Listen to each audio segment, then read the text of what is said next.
کی آج کل کی مخلوقات ان طلباء کا مقابلہ نہیں کر سکتی، ان دین کے طالب علموں کا مقابلہ نہیں کر سکتی۔ اور اسی طرح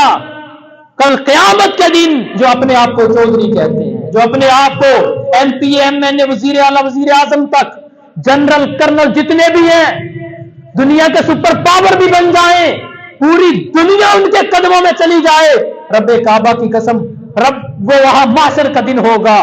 کہ یہ دنیا کے سامنے ایسا بندہ ذلیل بھی ہوگا، اس کے ہاتھ کھٹی پہ بندھے ہوئے ہوں گے، اور پوری کائنات کے سامنے اس بندے کو اللہ ذلیل کرے گا، اس بندے کی وہاں پر عزت نہیں ہوگی اگر رب کی نافرمانی کر کے مر گیا۔ دنیا کی چودراہٹ دنیا میں رہ جائے گی، دفن ہو جائے گی وہیں پہ، اور پھر وہاں پر یہ چیخے گا، چلائے گا، حالانکہ انی سلطانیہ، میری تو بادشاہت بھی برباد ہو، مجھے کوئی کام نہیں آئی میری بادشاہت، میری چودراہٹ، میرا کسی بھی جگہ پر کسی پر رو کسی کام نہیں آیا، آج تو میں رب کے سامنے کھڑا ہو گیا ہوں، اب تو میں ذلیل ہو گیا ہوں، اب میرے لیے کوئی چارہ ہی نہیں ہے، کوئی راستہ ہی نہیں ہے۔ وہاں پر پھر یہ چیخے گا، چلائے گا۔ میرے بھائیوں، رب کے دین کے نوکروں کو، رب کے دین کے طلباء العلم کو ہمیشہ اکثر لوگ گھٹیا نگاہوں سے دیکھتے رہے، اور یہ آج کا معاملہ نہیں ہے، جب سے یہ دین کا معاملہ، جب سے کائنات بنی ہے، جو رب کے دین کی بات کرتا ہے، کائنات والے اپنی نگاہوں میں ان کو گھٹیا تصور کرتے ہیں، لیکن اللہ خالق کے کائنات اس بندے کو دنیا میں بھی مقام دیتا ہے، زندگی میں بھی، مرنے کے بعد بھی، اور کل قیامت کے دن میدان معاشر میں، رب کی جنت میں بھی یہ لوگ وہاں پر ان کی علیحدہ شان اور عظمت ہو۔ اللہ تعالیٰ کیا فرمائیں گے؟ صرف ایک حافظ قرآن کو، ابھی اس نے دین کو سمجھا نہیں، دین کی معلومات ابھی حاصل نہیں کی، صرف حفظ کیا ہے،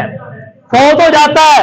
اتنی عظمت ہے کہ قرآن پڑھتا جا، رب کی جنت میں تو چڑھتا جا، کتنی عظمت ہے۔ جہاں پر یہ سورۃ الناس کی والناس ہوگی من الجنت والناس، یہاں پر یہ تیری سورت ختم ہوگی، وہاں پر تیرا رب نے جنت میں مقام بنا دیا ہے۔ یہ کس اللہ خالق کے کائنات نے کس ڈاکٹر کو، کس پی ایچ ڈی کرنے والے کو، کس وکیل کو، کس وزیر اعظم کو، کس کو یہ ڈگری دی؟ کوئی ڈگری نہیں ہے، یہ اس حافظ قرآن کو ڈگری ملی ہے۔ اور یہ کون تھے؟ اصحاب صفہ سے یہ تاریخ شروع ہوتی ہے، اصحاب صفہ سے، وہ تھے رب کے قرآن کے حافظ، رب کے قرآن کو باقاعدہ اللہ کے رسول صلی اللہ علیہ وسلم سے سیکھا بھی کرتے تھے، اس کی تشریح بھی، اور اس کے ساتھ اس کو زبانی بھی یاد کیا کرتے تھے، اور یہ پہلا مدرسہ تھا۔ حضرت ابو ہریرہ رضی اللہ تعالیٰ عنہ کے واقعہ کی بات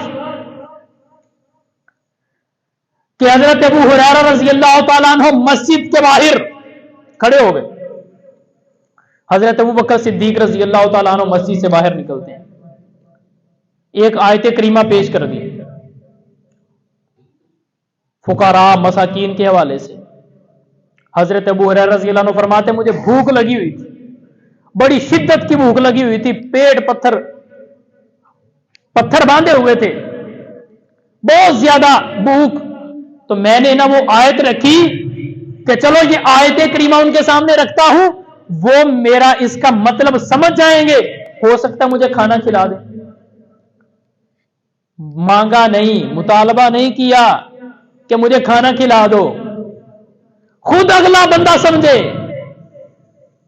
کہ اس بندے کو ضرورت ہے۔ اس طرح کے بھی لوگ دنیا میں موجود ہیں کہ جن کا خیال میری اور آپ لوگوں کی ذمہ داری ہے کہ خود ان لوگوں کو تلاش کر کے ان کے گھروں میں کھانا پہنچایا جائے۔ آیت کریمہ سامنے رکھ دی، حضرت ابو ہریرہ رضی اللہ عنہ فرماتے ہیں ابو بکر صدیق رضی اللہ تعالیٰ عنہ نے اس آیت کریمہ کی تشریح کی، چلے گئے۔ تو میں نے یہ سوچا کہ یہ آیت کریمہ کی تشریح تو مجھے بھی آتی تھی، میرا مقصد تو پورا نہیں ہوا۔ پھر حضرت عمر فاروق رضی اللہ تعالیٰ عنہ آتے ہیں، وہی آیت کریمہ میں نے ان کے سامنے رکھی، انہوں نے بھی تشریح بیان کی، چلے گئے۔ پھر فرماتے ہیں کہ اللہ کی قسم، اللہ کے رسول محمد صلی اللہ علیہ وسلم آتے ہیں, میں نے وہی آیت کریمہ پڑھی ہے, اللہ کے رسول صلی اللہ علیہ وسلم میرے چہرے سے پہچان گئے اور ہنسنا, تبسم, مسکراہٹ اللہ کے رسول کے چہرے پر آ گئی اور فرمایا اے ابو ہریرہ چل میرے ساتھ چل,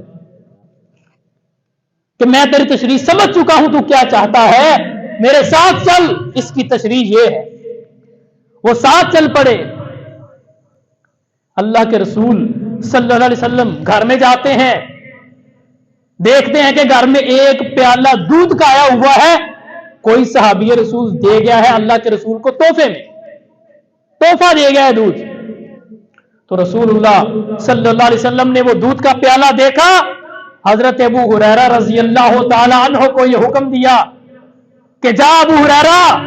اصحاب صفہ جو ہے مسجد نبوی میں بیٹھے ہوئے ہیں, رب کے دین کی تبلیغ سیکھ رہے ہیں, رب کے دین کو سیکھ کر کے آگے پھیلانے کی کوشش کر رہے ہیں, ان 70 اصحاب صفہ کو بلا کے لاؤ, لے کے آؤ. حضرت ابو ہریرہ رضی اللہ تعالیٰ عنہ پریشان ہو گئے کہ ایک پیالہ دودھ کا ہے, یہ تو مجھے دینا چاہیے تھا, یہ تو رسول اللہ صلی اللہ علیہ وسلم نے ان 70 لوگوں کو بلا لیا, میرے لیے کیا بچے گا. ایک فطرت انسانی ہے کہ دل میں یہ خواہش ہو جاتی ہے کہ ایک پیالہ دودھ کا کس کس کو پورا کیا جائے گا. لیکن ابو ہریرہ رضی اللہ عنہ فرماتے ہیں کہ میرے لیے یہ بات تھی, ایک ہی بات تھی دل میں, دماغ میں, کہ رسول اللہ صلی اللہ علیہ وسلم کا حکم جو ہے اس کے سامنے ہم کبھی کوئی بات نہیں کریں گے.